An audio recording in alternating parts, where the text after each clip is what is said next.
Hi friends, welcome back to my channel. ఎలా ఉన్నారండి? Video చూసే వాళ్ళంతా నేనైతే బాగున్నాను. మీరు బాగుండాలంతా మనస్ఫూర్తిగా కోరుకుంటున్నాను.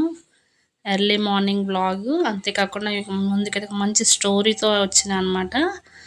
అది స్కిప్ చేయకుండా ఇంకా లాస్ట్ వరకు చూడండి. అమ్మ వంట రూమ్ అయితే నీట్గా అయితే సర్దింది. కాకపోతే ఇక్కడ కౌంటర్ టాప్ వచ్చేసి గలీజ్గా, అంటే పేపర్ తడి వల్ల అట్లా అయింది ఫ్రెండ్స్. మంచిగా పేపర్ తీసుకొని అయితే ఒకటి పెట్టాలి, వేయాలి అని అయితే అనుకుంటున్నాను.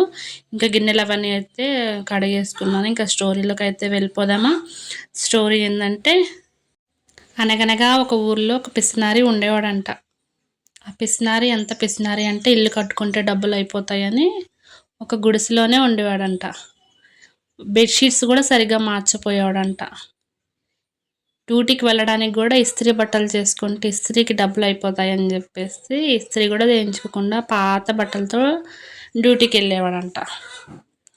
అట్లా మ్యారేజ్ కూడా చేసుకోకుండా ఉన్నాడంట. ఎందుకు అంటే, పెళ్లి చేసుకుంటే మళ్ళీ అదొక ఖర్చు అని చెప్పేసి పెళ్లి చేసుకోకుండా ఆ పిసినారి ఉన్నాడంట.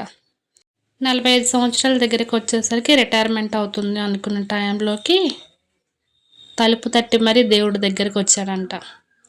నీ సమయం అయిపోయింది, నువ్వు నాతో పాటు రావాల్సిందని చెప్పేసి ఆ పిసినారి అతన్ని దేవుడు అడిగాడంట.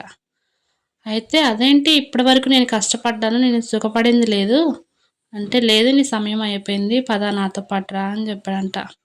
అయితే ఒక 1 కోటి రూపాయలు తీసుకున్న ఆయుష్ని పెంచవా అని చెప్పేసి దేవుడిని అడిగితే, లేదు లేదు నీ సమయం అయిపోయింది అని చెప్పాడంట దేవుడు.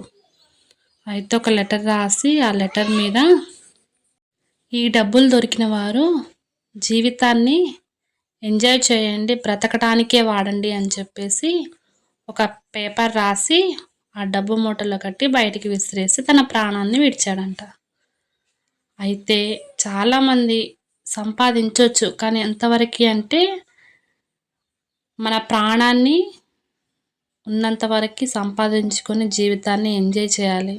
ఎంజాయ్ అంటే మొత్తము అయిపోగొట్టుకొని ఉంటే అంత కాదు, మన శరీరానికి ఎంత అవసరమో అంతవరకు అయితే ఉపయోగించుకోవాలి. ఆ పిసినారి అతను తన ప్రాణాన్ని చూడండి చివరి వరకు ఖర్చుకి, అంటే సంపాదన కోసమే తను యూజ్ చేశారు, కానీ తన తిండికి మాత్రం ఎప్పుడూ ఉపయోగించలేదు. ఈ చిన్ని జీవితంలో మనం ఎప్పుడు ఉంటామో ఎప్పుడు పోతామో ఎవరికీ తెలియదు. ఉన్నన్ని రోజులు సంతోషంగా అందరితో కలిసిమెలిసి ఉండాలన్నదే ఈ స్టోరీ అనమాట. ఈ చికెన్ కర్రీ కూడా నేను ఎప్పుడో చేసిన ఫ్రెండ్స్. వీడియో పెడదాం అనుకుంటూ ఇన్ని రోజులైతే లేట్ అయింది. ఈ రోజుకైతే ఇంకా నా వీడియోకి ఉపయోగపడింది అనమాట. యూట్యూబ్ విషయానికి వస్తే నేను ఏ చిన్న వీడియోని నేను వదులుకోను అనమాట. ఎందుకంటే ఎప్పుడు ఏది యూజ్ అవుతుందో తెలియదు. ఈ వ్లాగ్ ఏంటంటే మార్నింగ్ నైట్ రెండుది నేను యాడ్ చేశాను.